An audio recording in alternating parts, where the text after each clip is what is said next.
Hello, everybody. Happy Friday. It's Pop Chat Friday.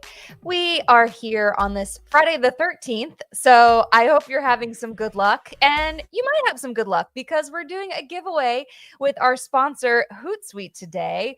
So fingers crossed for you if you're superstitious. But we're going to have an exciting giveaway coming up. So say hello. Oh, Savannah's on time. Love it. Yes, Savannah has had great luck as one of our Hootsuite winners.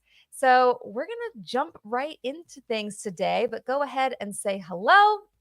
But yes, I'm thrilled that Hootsuite is back as our chat sponsor. So we're going to make it a great chat. Yes, it's Friday, Jennifer. That's the spirit. Yay, Anne is here. Hello, hello. Happy Friday. Hello, Paula. Thank you. Thank you guys so much for joining in. And you also might see in the chat our friends from Hootsuite, Paige, Margaret, and Darian. So if you see them, say hello. And they're also going to pick their favorite answer to one of our prompts coming up. That will be for the giveaway. So it's going to be a fun one. Hey, I'm Rapali. You're back. So great to see you. So yes, tell us who you are, where you're joining from, and what you do. Petronella, so many loyal, familiar faces here. Thank you so much for spending your Friday with me. So I know who most of you are, but of course, mix and mingle and introduce yourselves. I'm so happy you all are here. If you are new to Pop Chat, hello, LinkedIn user. Please show yourself. My name is Brienne Fleming. I have been hosting this little chat for 5 years. It started as a Twitter chat. We're going to get into that in a little bit, but my background, I'm a marketer, but also a fangirl. I love pop culture. I have a podcast called Making the Brand, where we talk about marketing and pop culture, similarly to what we do here on Pop Chat. But I also teach branding and social media at the University of Florida. Gosh, I've been doing that for 7 years now. We're in the summer semester. And some of you here are my former students, like Petronella. So awesome to see you. Yay, new face, Stacy from Alberta. Stacy on social. Love the alliteration. Kenyatta's here. A Twitter to LinkedIn crossover. So happy you found me on here, Kenyatta. He does strategy and photography here in Miami. Awesome. Yes, Margaret's here, joining from Vancouver, and thanks for the welcome. Margaret, I need to know how your weekend went with your new Nintendo Switch.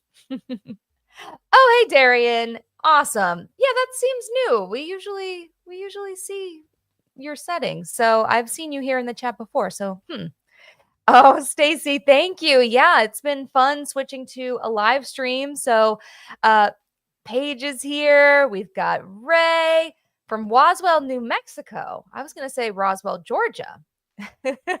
Not an extraterrestrial. Too funny. So what is Pop Chat? If you join the Twitter version, or if this is the first time you're here, it is our little corner of the internet where we talk about marketing and pop culture, and community and connection is just a little happy byproduct of that. So the way it works is be you. I'm going to ask you some questions about trending topics for the week, and I want you to share your thoughts. And there is no single authority here. No matter what your experience is or your background, I want to hear all of your perspectives. So share and reply, connect with others, and most importantly, have fun. It's Friday.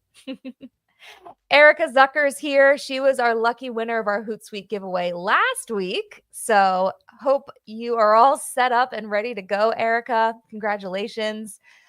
Benjamin's here from the West Coast. Thanks, Benjamin. Another one of my former students, go Gators, freelance content and copywriter in Tampa. Hey, Jennifer. And Margaret, love playing the new Mario Kart with my nephews. Looks great. That would be my first choice also. I'm a big Mario Kart kind of girl.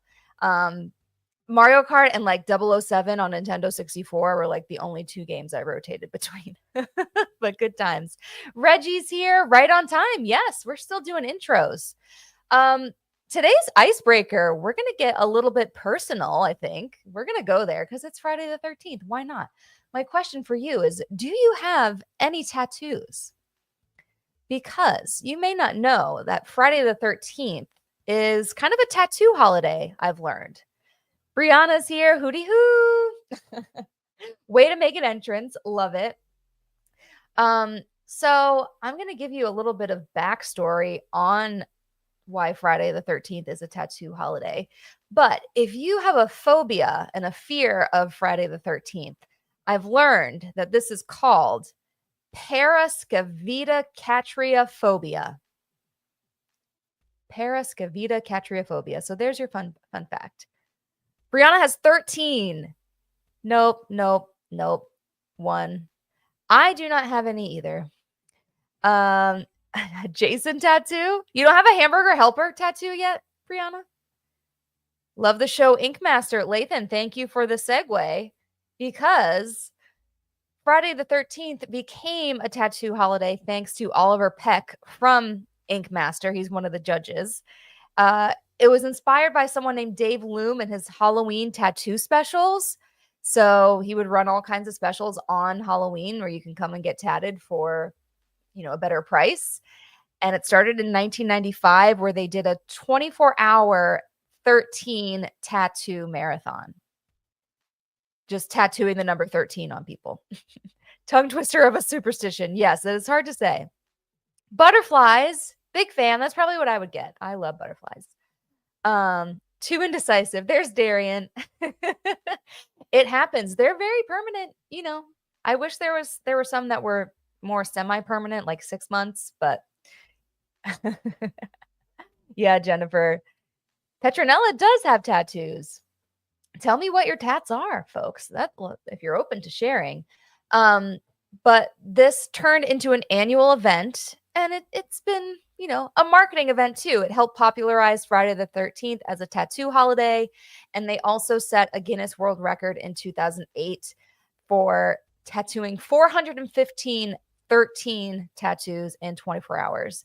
And as you can see, also Chipotle, they do their special where you'll get BOGO if you have a Chipotle tattoo. So if you don't have one yet, have you considered a Chipotle tattoo? Anne has 8, half super thought out and planned, the other half mildly impulsive. I think that's fun. Have you ever gotten one on vacation? Included the $10 Vegas tat and the wait, what if it wasn't a joke tattoo? Amazing. 2 small ones, Oklahoma City Thunder tattoo. Interesting. Wait, they play tonight, don't they? I think if they win the finals, Savannah, I think you should get one. I didn't have one of me as a bird designed for my girlfriend. She has not gotten it yet. There are semi-permanent tattoos? Oh, good to know. I don't have to remember to use hashtags. Yes, that is a nice little perk of doing Pop Chat on LinkedIn. So there's your Friday the 13th pop culture history, but let's get into some others. No tattoos for Rachel. I always thought if I wanted a symbol that badly, I'd have a piece of jewelry made. Have I designed one? Yes. That's really cool. That's awesome. SEMrush was doing a giveaway on April Fool's Day. They gave one lucky winner free SEMrush for getting their name tatted on themselves. Oh, man. I don't know how I feel about those, like the brand tattoos. I don't know. We'll see. So let's get into today in pop culture history. We're going to start with some in memoriam, some heavier news. Any Beach Boys fans, here we celebrate pop culture icons. So Brian Wilson, leader of the Beach Boys, major pop music pioneer, passed away this week. Also, how cool is this shirt? So 70s, but I would definitely wear that today. But he passed, and we want to, honor his legacy. And, I love the Beach Boys and their music, especially a boy band pioneer, have to shout him out. And also Ananda Lewis. Anyone like me growing up watching MTV on TRL, one of our MTV VJs passed away from breast cancer. And if you've been following that story, I read that she kind of had a fear of radiation and was kind of behind on her mammograms, which is, understandable to have that fear. But just a reminder that it's important to take care of yourself and get checked. But I hope she is at peace and that her family is doing okay. But what another pop culture fixture in our history. So But in lighter news, let's get into some hashtag holidays. Today is a fun one. Aside from Friday the 13th, it is also National Movie Night. So head to Blockbuster. I wish in our dreams we could head to Blockbuster and pick a movie, but now we have instant gratification. So if you don't have plans tonight, let me know what movie you plan on watching. Oh, yes, any Brian Wilson tributes you want to share. This is a safe space for that. My elementary school PE teacher only let us listen to Beach Boys during jump roping. I love that. Jump roping to like Kokomo or something. Sounds like a good time. Yes, OG boy band. Gotta love it. So, National Movie Night. And then also, just out of curiosity, I wanted to bring this up because it's also National Sewing Machine Day. And if you know your way around a sewing machine, shout yourself out in the chat because I think that is so impressive. Oh, the Blockbuster in Oregon. I think that one is still there. Yeah, Kevin knows. You can still go. You don't have to go in our dreams. But yeah, Margaret, how far is it from you out there on the West Coast? Probably not too far. Blockbuster, you will always be famous. We will always cherish you. Yes, no guilt if you want to watch TV and movies all day. Oh, Beach Boys was your first concert, Paula. That's so special. That's so special. My husband, I forgot how. He was like on a work trip or something, and he ended up at a Beach Boys concert where, John Stamos was kind of leading it, and he's on tour with them. I was so jealous. Only those in Bend, Oregon can head to Blockbuster. Yes, you guys have the details on that. So go to Bend, Oregon, and let us know what you rent. For the rest of us, let us know what you watch. Is it an Airbnb? Yeah, I Reggie, I don't know if that was just like a short stint, like a promo. I think they might have done just it was like maybe like a like a 2-month period or something where it was, but maybe it's operational now. I don't know. Feel free to fact check me. I'm so curious. Ray says, we have family movie night every Friday. That's so special. And because we were binging Blue Lock as a family this week, Shaolin Soccer is the movie for tonight. Hope I'm pronouncing that correctly, but sounds like such a fun tradition. I love that. Kevin always has stories of note. Blockbuster is kind of an interesting case. When they first started breaking into various cities, people hated how it was destroying mom and pop stores. I do remember my mom and pop video store. Yeah. And now it's viewed as a nostalgic love. Yeah. Interesting twist. The official last Blockbuster on Instagram. Yeah. Good times. Good times. Mentally, I'm at a Blockbuster. Vivid memory of a Bare Naked Ladies concert where a guy behind us, outdoor lawn show, kept shouting. Shouting what? Shouting what? Tell me more. But I believe you. Oh, 8.5-hour drive. Oh, the day is young. You can get there, maybe not get there and back, but you can get there and get your movie for National Movie Weekend, maybe, Margaret. Too funny.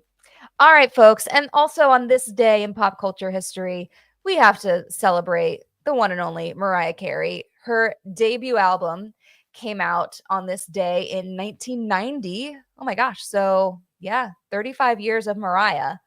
And this was the beginning of her #1 Billboard hits, which we know she is she holds the record as a solo artist for the most Billboard #1s, only behind the Beatles overall as a group, but she's the only solo artist. She has 19 #1 singles, and we can expect, I'm sure, All I Want for Christmas Is You to be #1 again this year. Where a guy behind us kept shouting, play Brian Wilson. And sure enough, Bare Naked Lady said, this is for the guy in the back, way back in the red shirt, and played it. Amazing. We all need a good Brian Wilson memory. I used to rent a few video games from Blockbuster. Yes, that's where I would get my Mario Kart. How are video games even sold these days on the Switch? Do you still get like a card, like a device, like something to put it in? Do you just download it? I know nothing. 35 years ago. Crazy. Well, maybe this will make you feel a little younger. This was only 26 years ago when Jennifer Lopez released If You Had My Love. in 1999. And this was her foray into becoming a triple threat, acting, singing, and dancing. And she wanted to prove that she could do it all. And at 55 years old, she is still going. So shout out to J-Lo. All right, but let's get into present day trending topics. Who are my Broadway lovers? I can't say that I am into Broadway. However, there was a lot going on at the Tony Awards. I barely knew what the Tony Awards was, if I'm being honest. But yes, it is an award show that recognizes excellence in Broadway theater. And it was all over my timeline because of the Hamilton reunion. If you love Broadway, if that's in your heart, please just put it all over the chat. I want you to fangirl and fanboy over this if this is your thing. Cynthia Erivo was the host, and Nicole Scherzinger won some awards. She won Best Leading Actress in a Musical, and it was just a big night where I saw a lot of it playing out only 26 years ago, playing out on Twitter in real time. And thanks to our friends at Hootsuite, they pulled some social listening data for us on the top hashtags. One was a Broadway show called Maybe Happy Ending. It is a Korean musical that had been adapted, and it was a big hit. They Hootsuite informed me with their social listening data. It helps you add some context to these top hashtags. So I learned that Maybe Happy Ending struggled financially for a while, and then they pushed through and had some success, and they won 6 out of the 10 Tony Awards that they were nominated for. So kudos to them. And yes, Cynthia Erivo was trending as the host, and Nicole Scherzinger gave an impassioned speech again for her Best Leading Actress win. And you can see there were 80,000 total mentions. We had some sentiment going around, 41.7% positive, 47.5% neutral, and 10.8% negative. I heard some of the speeches were met with sort of mixed reviews. Cynthia Erivo is an international treasure. Yes, that seems to be what many people were thinking. There was a lot of positive sentiment around it. Hamilton will be amazing to see live. Oh, Reggie, sorry, this came up late. But yes, Reggie is a ghostwriter and strategist. So if you need one, go collab. Just saw Six, the musical. I'm Rapali. I like musicals, though not super big on Broadway. Got it. Oh, Benjamin's enlightening me. You can download the game or buy a physical cartridge. It's small now, like an SD card almost, not like the big cards like on N64. Do you still have to blow in them? That's the question. Darian says, occasionally a musical comes up and I fall in love with a soundtrack, but not super big on plays. Fair enough. We love a good soundtrack. I've occasionally watched the Tonys, and I did watch Hamilton when they put it on Disney+. Yes, I saw Hamilton in London, which was interesting. All right, I'm going to keep reading these, but I'm going to get to the questions. But a little precursor to the question. One thing I noticed is that both on X and Threads, the Tony Awards have profiles, and they had been pretty inactive. The last time the Tony Awards posted a tweet on X, was April 30th. They were gearing up. I think this was to nominate or announce the nominees. And then they went dark. I noticed they didn't reply to any tweets about them. And then I was like, okay, maybe they're just not on X anymore. Let me go check out Threads. I was like, oh, they have a presence, June 26th. Okay, that's this month. But wait, this is last year. So they hadn't posted on Threads in over a year as well. And I was seeing people mentioning them during the show. I was like, what is going on? Where are they? And they even have their X linked on their website. But it looked like they were only really posting on Facebook and Instagram, which are not ideal platforms for like real-time conversation with the way those algorithms work. So I was very surprised that they weren't really doing a lot of social listening and engaging. So my question for you, smart marketers, is what do brands risk if they are not actively social listening? what do they leave on the table with all those amazing mentions, those 80,000 mentions and all that chatter that Hootsuite showed us? What do they risk if it goes, unanswered or they're not engaging with it and replying? I'll have to go back on Facebook and Instagram to see if they were replying in the comments and such, but on X and Threads, it was crickets. So what do we think about this? I'm going to keep reading your thoughts. Lathan went to dozens of Broadway shows when I was a kid and teen. My dad worked in the business. It's been a while since I saw a show, but I still love Broadway. Got to get back to it. Hamilton on Disney Plus, Wicked, and Wizard of Oz on Broadway. I want to go see Wizard of Oz at the Sphere. They just announced that, excuse me, in Las Vegas. Looks so cool. Come From Away has an amazing soundtrack. I believe it. So what does a brand risk if they are not actively social listening? Polly says a lack of understanding of their audience. They could also be missing out on bringing in a new community audience. That's true. You might have, people watching for one particular show or for one particular artist or a very specific reason. And if you're not engaging them and getting their buy-in into, the full Tony Awards, the full Broadway experience, that's a missed opportunity. Social listening could make or break a brand. Think of how much UGC they miss out on. Yeah, I saw this playing out. I was like, where are they? Wake up, Tony Awards. What's going on? Paige from Hootsuite says so many insights, but also just getting a deeper read on what people think and are saying about your brand without directly tagging. Yeah. And, we saw in the graphic that there was some negative sentiment. We could have done a little bit of damage control or dug into those insights and helped control that narrative as far as what people are thinking and saying. You want to be in control and have a line of sight into that. So very surprising that they weren't showing up there. Lathan says brands risk opportunities, either new ones that they could take advantage of or something that they are already doing that not enough people know they already do. Plain and simple. Yeah. I love that. You can show them some of the new things, keep them posted on what's going on. Yeah. Free publicity. You've got people talking about your brand and product and you do nothing. Fail. I know. Hashtag fail. I was so surprised. I feel like live tweeting and live posting during award shows is so fun too. You miss out on a better understanding of how your audience feels about your brand. You miss insight into what appeals to them or makes them engage. Yeah, everything is a learning opportunity to make your content better based on what people are saying.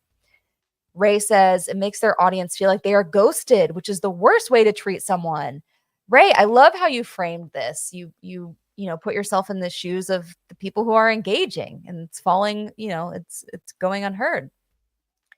Maybe they're like a more closed circle and engage or communicate more via emails or groups. Yeah, I was just surprised though, because they linked all these platforms in their footer on their website. They were just there on April 30th. Not that long ago. So very surprising. Reggie says, ultimately, the consumer is your best online brand advocate. By ignoring what they're saying, you risk making bad investments and disengagement. Yeah, it is a risk. Yeah, your best online brand advocate. And the way that spreads too, they're not tapping into that advocacy. Margaret says you're not informed about emerging trends, breaking news, and potential crises, especially critical if it's a topic that will need cross-functional communication. Yes. If, for example, it's PR, community, and support. Yeah, it's like being in the dark about what's going on with your brand. And there could be something bigger happening that you need to have a pulse on and alert those other departments and get kind of all hands on deck to address. And you're not tuned into it. Yeah. Polly's the only live shows I've been to are a couple of Hairspray. This is cool. Disney. Love it. Love all the Broadway love. Reggie says, if you love theater, you need to sign up for Lucky Seat. Oh, yes. Reggie is totally up to speed on the best way to get tickets to pretty much anything. So if you need ticket help, Reggie, tell us your like Spotify Wrapped, your like concert Wrapped of like how many shows you've been to and all the things. Awards. Benjamin says it's sad too because award shows really are where a lot of memes and jokes originate from. It's pretty easy engagement, so they should be taking advantage of that. Yeah, think of all this promo they did leading up to it as late as April 30th, and then that's it. You abandon that engagement. Ooh, Rachel says this tracks for me, honestly. How often are award shows posting outside of their season? The accounts that were posting were dedicated show accounts, which makes sense. To compare, prior to awards this year, the Emmys hadn't posted since Q4 of 24. Interesting. It's just like to not be there during the show. Maybe they were trying to filter people to Instagram and Facebook. I don't know. But speaking of Facebook, actually, let's become Facebook official and check out Hootsuite's group called Status Update. It is for social media marketers and people in the field. It is a safe space to discuss trends, to discuss innovations, the latest and greatest updates, if you will, on social media. It's also a great place to turn to if you need advice or guidance, especially if you're a one-person social team. Like you need this group at your disposal. So Paige and the team will drop the link, but go head over to Facebook and join Status Update. In fact, you can see here they have 295 members. I think we should get them to 300. Can we do that before the end of the chat, family?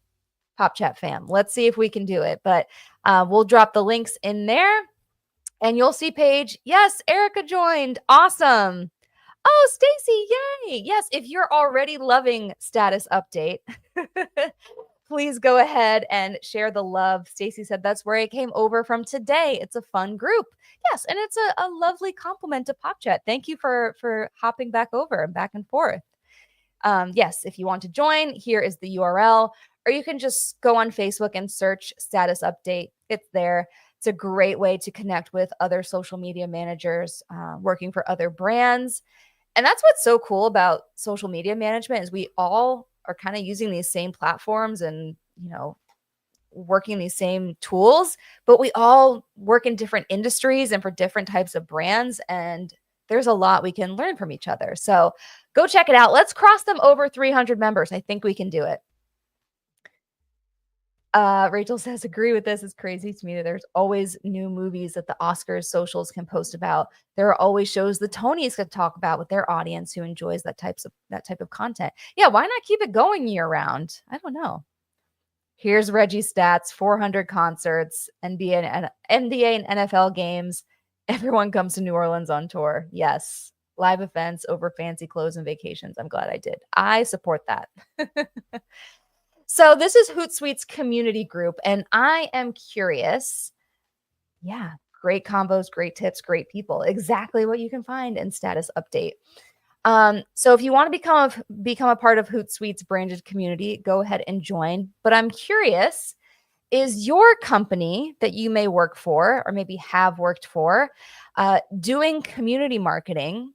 And if so, on what platform? Where is your audience gathering?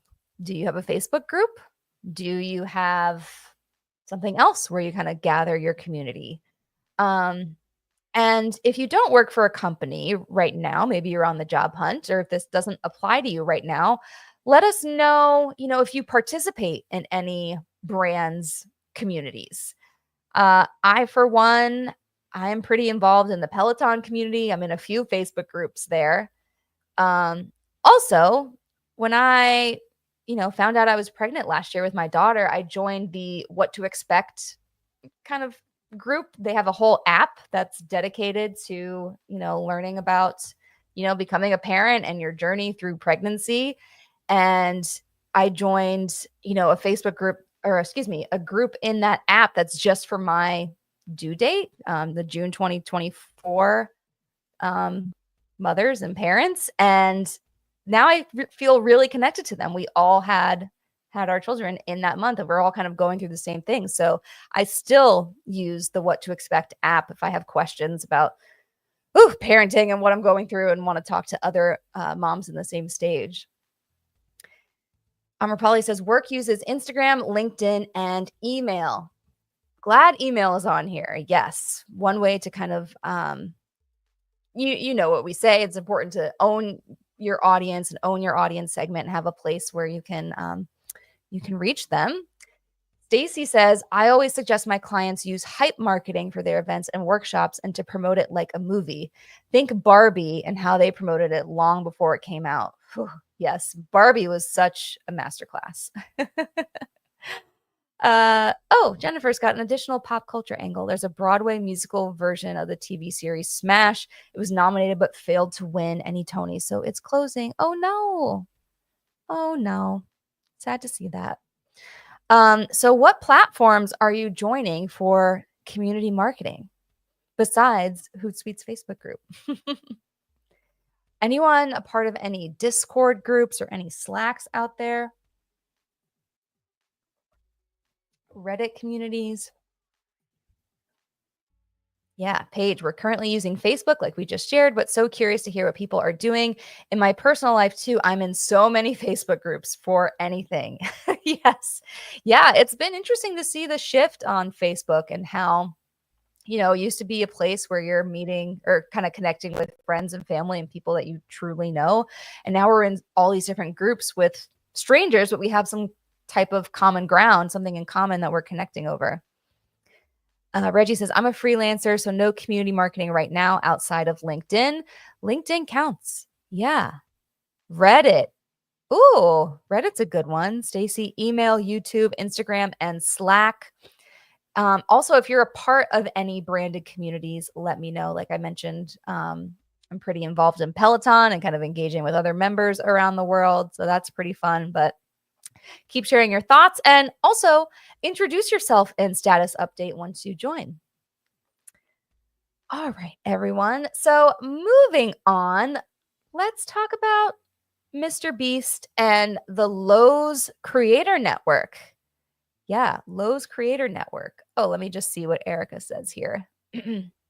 I'm part of a few brand communities. I joined a few Slack channels related to marketing and some Discord groups. Those sound interesting, very useful. Oh, a broadcast channel, Devang. That's a good one. That's not one I hear enough about, but it's such a good tool. Yeah, broadcast channel. Thank you for sharing. So Lowe's announced what they're calling the first home improvement creator network, designed for creators who bring DIY skills to life through projects, spaces, and communities. Built to support creators of all sizes, the Lowe's Creator Network helps creators share project-driven stories that build affinity for their own brands and for Lowe's. So, Mr. Beast, one of the biggest creators in the world, is helping them kick this off. So I'm going to, yeah, Margaret, Lowe's and Mr. Beast was not on my bingo card. Same. Doesn't Mr. Beast have his own line of chocolate bars too? And I know Lowe's always has little impulse buys and snacks up by the register. So I wonder if they're going to sell some of those snacks. We'll see. Not on my bingo card either, but an interesting partnership. So my question for you is, what do you think Lowe's hopes to gain from its partnership with Mr. Beast and their creator network? What are they after with a partnership like this? What are they after? What are they hoping to gain? Why are they doing this? What is the strategy? I think you get the question. I'm going to keep reading some of your answers to question 2, Instagram, Pinterest, and X. Rachel's in a Slack for freelance design, a LinkedIn group of former colleagues from a previous job, and an ambassador in an ambassador community for athletic brewing. It's fun to be in places where you all have things in common. Yeah, and that's the beauty. That's what community is finding the things that unify us and the things that we have in common and connecting over them. Groups on Instagram. Oh, interesting. Jennifer says, I'm in more professional groups on LinkedIn, but it's amazing to me how a lot of them are dead and not very engaging, considering this is supposed to be the social platform for professional network and socializing. I've kind of noticed that too. And I've thought about it. I'm like, should I make a pop chat group on LinkedIn? But this is where we regroup and have our discussion. So I didn't want to risk having one more thing that maybe went dead. So here we are. Amy's here. I've been seeing more of the entertainment shopping style on Instagram. What industry are you using for? Yes, using it for. Awesome. Amy, so happy you're here. Yeah, they're hoping to get a new audience. Could be. I am also confused since most people who watch Mr. Beast are too young and will never be able to afford to buy a house. That's one thing I saw, that they're trying to target younger demographics because I think there's a lot of Gen Z DIY content. Like that generation, I feel like they're pretty good with their hands. They're like learning to build stuff and following tutorials, and they're rehabbing furniture. And I think millennials are doing it too. Yeah, more people are building stuff at home, probably looking for organic marketing through their customers who are building using their products. Yeah, I think this is just very innovative of them. And I thought Home Depot, was kind of at the forefront of creator marketing. I've seen them do influencer partnerships, but this is a full-on network, so really interesting move.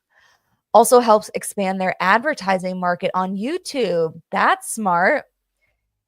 Amy says Goodwill, they want to be a hub for builders of good in the communities. I think they'll be rewarding micro influencers who are creating good in their communities, or hope they will. Oh, that is precious. I hope you're right. I hope you're right. Yeah. Good for Lowe's. Oh, thank you, Stacy. Thanks for coming. Oh boy. Erica giving me lots to think about. I might just, keep posting more in status update. I'll see you there. She wants a pop chat group on LinkedIn and Slack. I have thought about it.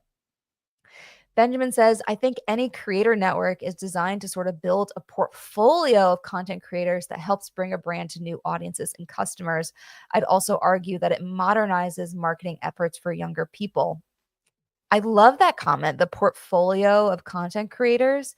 It's kind of like, it seems like a stronger way to have people associate certain creators with a certain brand. So there's like a stronger connection. I love that.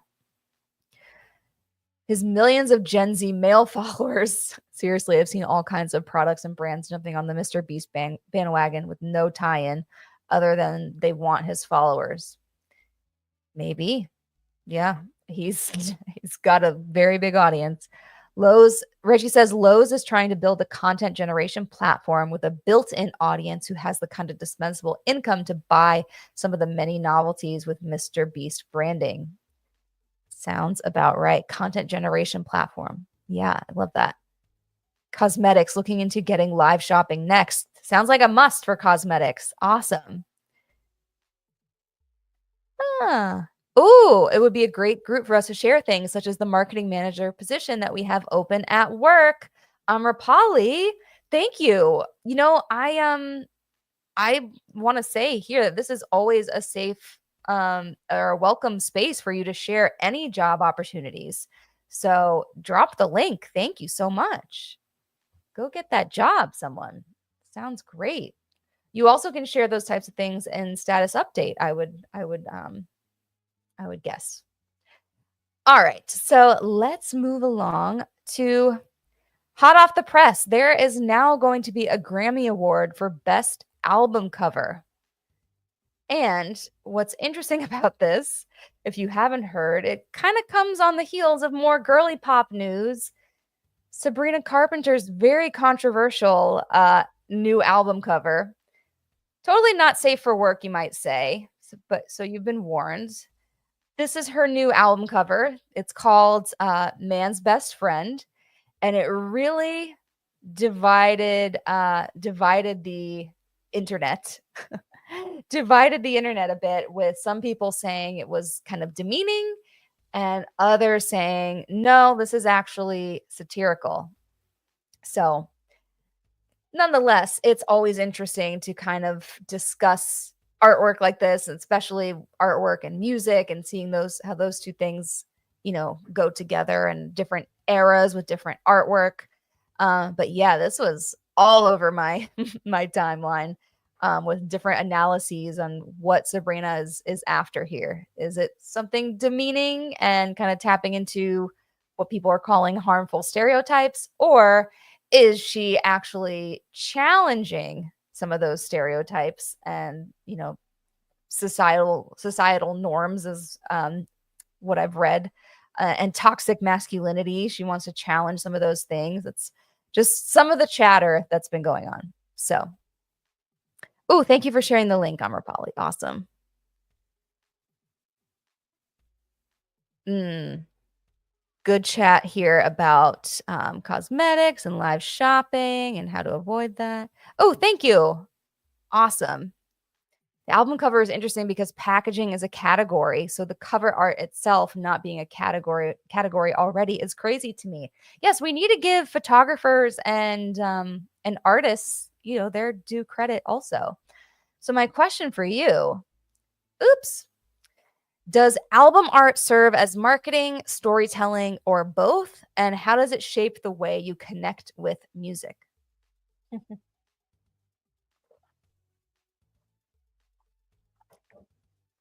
And I think we need a thread on this. I have so many thoughts on Sabrina, and I'm so mad at so many people calling it out on regressing feminism and it's for men. Yeah, I kind of think she was trying to kind of challenge that as well. I think awarding for best album cover is a good idea. It's like how I wish there was an Oscar for best movie trailer. Oh, yeah, that's like its own art in itself, being able to take a movie and chop it up and make it seem intriguing. I like that thought, Lathan. How do we campaign for that? Wish they had done this award before the age of AI, just saying. Ooh, yeah. Thank you, Paige. Yeah. So I'll give you a second to reflect on this. But I need to hear what Anne has to say about Sabrina. Main thoughts are Sabrina is for the girls and the gays and they. And my main takeaway from the album cover is she is so damn gorgeous and I love it. Yeah. And she's an adult. She could do what she wants. It reminds me of, whenever Britney would kind of do risque things. And she was like, I'm not responsible for your children. So why not both? It could be both. It could be both. Don't tempt me to share the screenshots. Lots of chatter. The album art is what catches your attention in the aisles of Target or Spotify. It gives the idea of what you will listen to. Yes, do we ever judge an album by the album cover? I don't know that I do. I like a nice album cover, but I don't know. I think I'm more interested in the music. It's the teaser of what the music could be. It also gives the audience a glimpse of what the story may be. Yeah, because we see the album artwork before we get the full track list and such, usually. So it's interesting to think about how it's going to evolve and what will come next. Awesome. Oh, yay. Jobs to apply for. Awesome. Love when all this happens. Amy says, I feel like the album art is the visual thesis. It shows up for every song that streams. It's probably a little bit of both, pulling individual songs together into a themed collection. Yeah. I know I brought this up before, but Adele was actually one of the artists who was, campaigning for Spotify to turn off their like listening randomizer because people would listen to an album and it would default to playing in a random order. And she's like, no, I put the tracks in this order to tell a specific story. And it's in this collection, based on this theme. And if you default to playing it all out of order, that's not telling my story the way I wanted it to. So yeah, I like how it's all part of a theme. It's all about something bigger. I understand where the criticism is coming from, but I guess my mind immediately thought it was commentary on what sells and how wrong that is.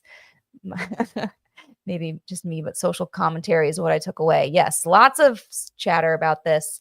Darian says, I think album art is theoretically mainly used for storytelling and setting the tone for the lyrical music and content. But I am also aware that a lot of the album covers we see are probably changed and approved by labels' marketing teams to assure that they land. Ooh, sound familiar? Sound familiar, folks? create chatter, and stand out enough to attract consumers.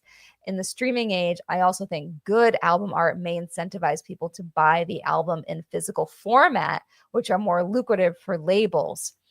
Interesting. Yeah, I think especially, since we love vinyl these days, it becomes more of an art piece in our home.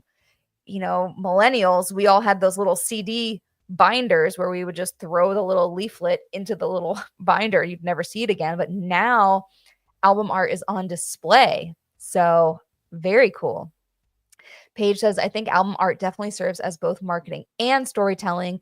I also think the album sets the mood for the songs. I personally am a visual person, so I feel like if I like the album cover, I like the songs more. I don't know. Yeah, no, I agree with you. I saw a funny meme. It was kind of I don't know, it was kind of inappropriate, but it was it was a joke about the track list for Sabrina's album, and it was like track number 1, Man Child, track number 2, and they just got more and more kind of obscene. I was like, "Oh, okay, this is a joke." This is a joke, but yeah, it does kind of set the tone and hint to a bigger collection or theme, like Amy was saying. Petronella, it's usually connected with the theme of the album. Marketing because it gets attention. Controversial helps. Yeah. Oh my goodness. So many great thoughts on this. Um, Reggie, yeah, let's talk. Yeah.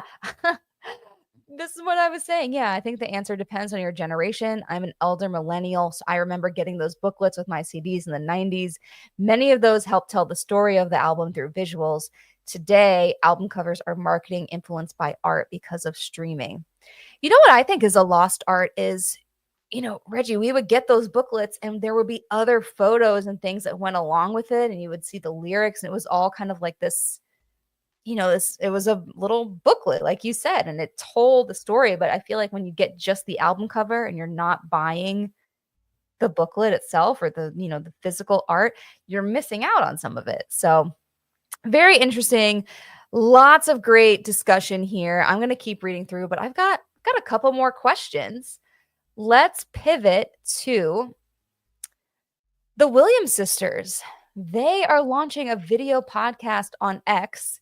Thanks to Adweek for shedding light on this, but they said they're ready for their audience to get to know them better. And there are some interesting stats about this that Serena and Venus have a massive following of 11.8 million on X, and that 86% of mentions of the Williams sisters take place on X and 92% overall on all platforms. But 86% of Serena and Venus mentions are happening on X.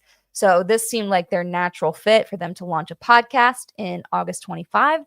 My question for you, this is just kind of like a personal preference one.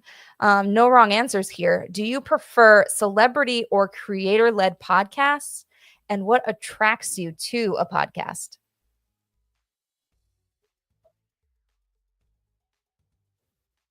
Turn the track down and her mic up.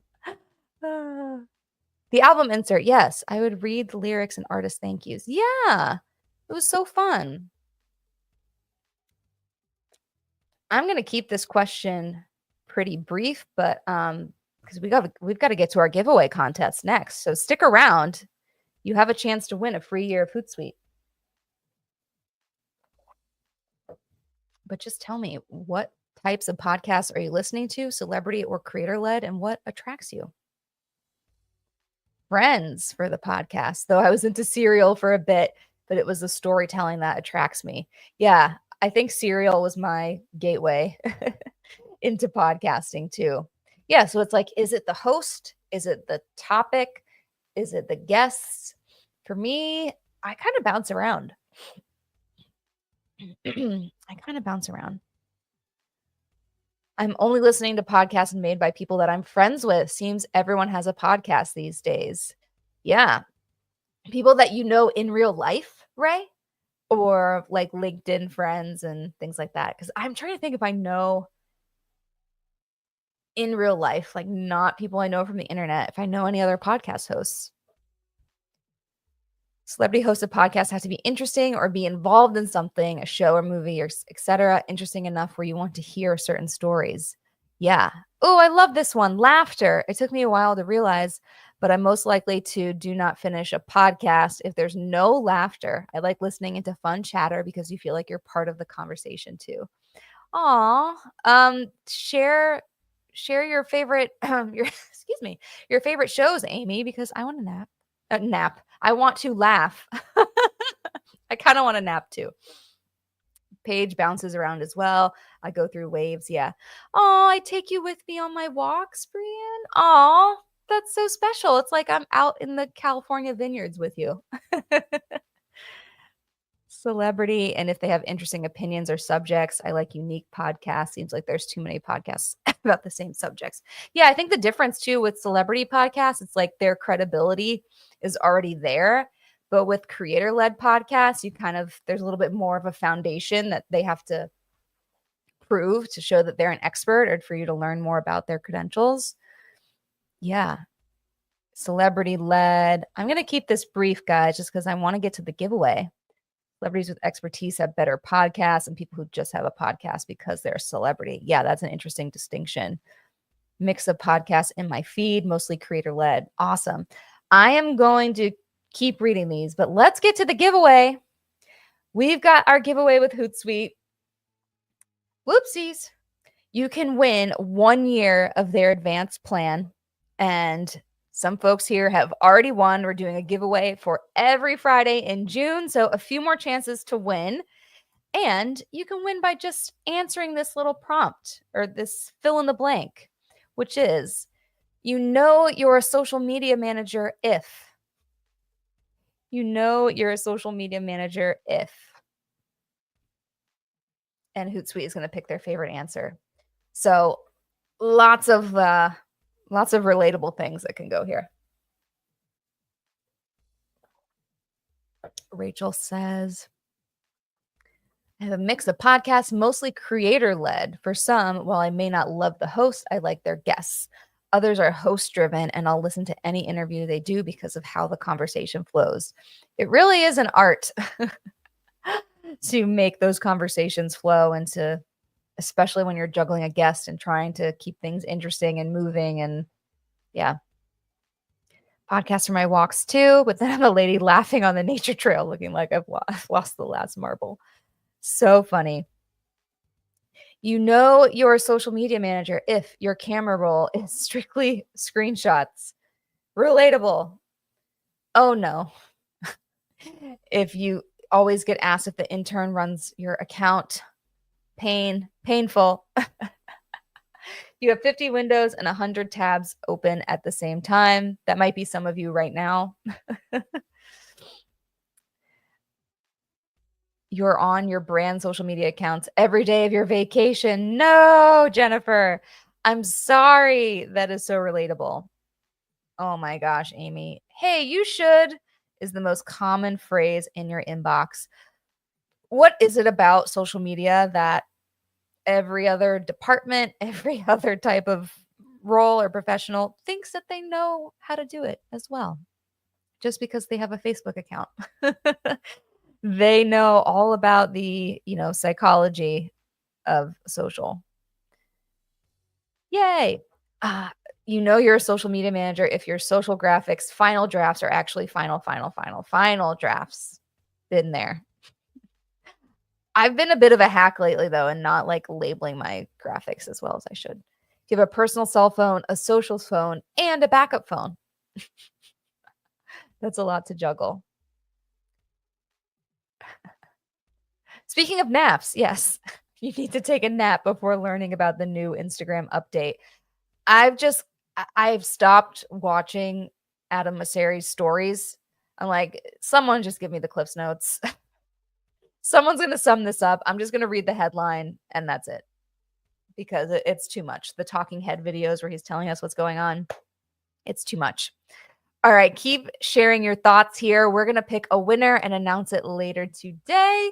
So yes, even though it's Friday the 13th, it might be your lucky day. You're always hunting typos on all the captions and posts. Yes, but not on the brand you manage. You're like looking at other brands and are like, oh my God, I see a typo. I spotted it. All right, last. Do we have time for one more? We'll keep this one brief too. Industry news, just something to be aware of. We don't have to fully discuss this, but something to keep on your radar in your roles as marketers and social media managers and all the things. Brands are on Substack. American Eagle, Hinge, The Real, they're all on Substack, creating long form, mostly, text-based content for their audience. So yeah, long form articles, and you guys are still chiming in. So funny. Memes on work time. So yeah, according to this article from Adweek, platforms like Instagram are saturated and TikTok's future is uncertain, but Substack offers a deeper, less overtly commercial way to build relationships if brands resist overtly selling. Ooh, we do need a bonus question, Amrapali. I haven't been doing the bonus questions because we've been having the giveaway, and that's kind of been like our fun little bonus and creative exercise. But yeah, maybe I'll add it in next week. Just been yapping though. We're getting close to 2:00 here on the East Coast. So my question for you, first, I just want you to be aware of this trend. Maybe think about it for the brands that you're working for. But what signals show a brand is focused on building an authentic community rather than just promoting products? Because that was the big theme in the Adweek article, that if you're going to be on Substack, it's not to just send a catalog, it's to make great content. So what signals do you look for that makes the content something you want to consume and it feels like it's trying to connect with you and not just do a hard sell? Pop Chat Encore. Do I need to make this like a daily show? Do I? That would be a lot of Hootsuite giveaways. It would just be, you get Hootsuite and you get Hootsuite and you get Hootsuite, which, would be awesome. And I think some of you are already using it. So Hootsuite for everyone. Jennifer says you post on that viral trend 5 days after it's dead because it took 5 VPs and 5 rounds of edits to get your post finally approved. Ugh. I know. Collabs with competitors. That's fun. Ray, I was kind of thinking about this. I don't know if you saw on X, but yesterday was Grimace's birthday from McDonald's, and so many brands were chiming in. So many brands were chiming in. I don't know if it was necessarily competitors, but a lot of I think there were food brands kind of chiming in, and it was just, I love Branter, Benjamin wants to start a Substack. I already set it all up, but haven't actually started with a post. Well, consider this your motivation. Everyone tell Benjamin that we want to read his Substack. Also, if you haven't heard, Hootsuite has a newsletter. It's fabulous. It's called The Perch. Check it out and subscribe. It doesn't feel like it's just trying to promote things. There's a lot of value in it about trends, things that we need to know in social. It's a fun read. We've talked about laughter a lot in this little theme for today. So it's a good and fun read. We need a pop chat question a day and then a full chat on Friday. I kind of like that. Teasing it up to Friday. When you see them taking actions in response to the feedback and chatter, they're inspiring. It's the movement, even small movements, that generate energy and authenticity. Amy, I haven't given any sparkles today. Oops, hold on. Britney Spears is still on. Here we go. Here's your sparkle. Woo! That was a great one. So well said. Yes, subscribe to The Perch. Check it out. Reggie said there should be zero direct selling via content outside of a CTA by providing digestible content that helps people improve their lives. Well said. Digestible content that helps people improve their lives. It's not that hard, people. Just help others and the sales will come. It's a win-win. Lathan says building a community involves providing after-purchase care. speaking on industry-related topics, offering behind-the-scenes insights, collabs, and other proof of social listening. We're all about social listening here, and if you need to do more of it, Hootsuite is there to help. Listening to audiences about what they are sharing, about the products, and answering questions. Yes, be a brand that cares. That's what we love. Oh, Reggie posted his first Substack articles. Look at you guys. Horizontal leadership is, oh, I need to know the title. I need to know the full title because it sounds interesting already. Benjamin says the content is more about education and entertainment, listening to what your audience wants rather than pushing sales and stuff that is better suited as an ad. See, you all know what you're doing. You all know how to make great content. You all know what to tell your clients about what they should be doing. Such a smart group. Thank you all so much for joining. Keep chiming in on this if you have more thoughts. I'm going to keep reading these. But thank you for joining. I will see you next week. We've got more giveaways coming up. Want to give a special thanks to Hootsuite. We've got this giveaway every Friday in June. So I'll see you next Friday and we'll keep you posted on today's winner. But as always, thanks for being here. Thanks for spending your Friday with me. I'm a little in my feelings because tomorrow is my daughter's first birthday. It's tomorrow. Tomorrow's her party. And I can't believe it's been a year. But it feels really great to be back doing this chat and connecting with you and finding time for this because this fuels my soul a lot. So thank you all so much. Read Reggie's article, Horizontal Leadership is the Corporate Ladder Killer They Never Saw Coming. I'm intrigued. Reggie, you know what we also need? People don't know this, but Reggie has the best laugh. We need like your audio recorded version with a few little laughs thrown in there. We know, but they CEOs who, yes, we know, but the CEOs who write our paychecks don't. You need to trust your social teams, people. I know. It's sometimes a battle. But Hootsuite can help with that too, because you could show the data. Data doesn't lie. Yeah, 1 year already. Thank you all so much. All right, folks, I've got a million things to do, though, to prep for the party tomorrow. So I'm signing off and going to shift into mom mode. But thank you all so much. Thank you, Hootsuite. Have an amazing weekend, and I'll see you next week. Good luck with the giveaway. All right, see you next time. Bye.